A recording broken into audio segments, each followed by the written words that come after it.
tante autorità che hanno colto l'invito ad essere presenti oggi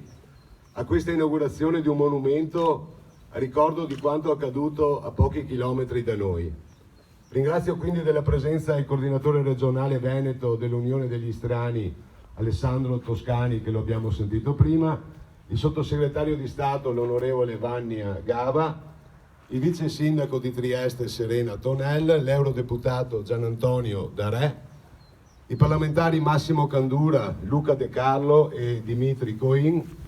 i consiglieri regionali del Veneto Sonia Brescancin, Tommaso Razzolini e Roberto Bett, nonché il consigliere della regione del Friuli Venezia Giulia, Ivo Moras.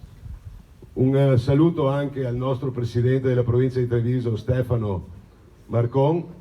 i sindaci che con piacere vedo, e stamattina quando vi ho visti arrivare mi avete commosso, non pensavo veramente a una partecipazione così massiccia, quindi concedetemi un grazie a tutti senza nominarli, che non vorrei che qualcuno fosse nelle retrovie e dimenticarlo. Le forze dell'ordine ovviamente qui rappresentate dal vicecomandante della compagnia Carabinieri di Conegliano, il tenente Ivan Lupieri, e dal comandante della locale stazione, il maresciallo Marco Florio.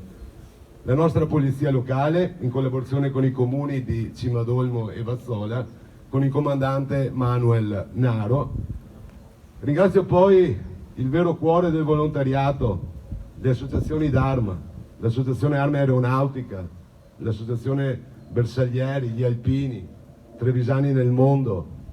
i vigili del fuoco, i volontari del distaccamento a Gaiarine a servizio di tutti i comuni del circondario e le tante associazioni che vedo qui presenti oggi senza tralasciare nessuna. Cito, scusate, ingegneri, scusatemi.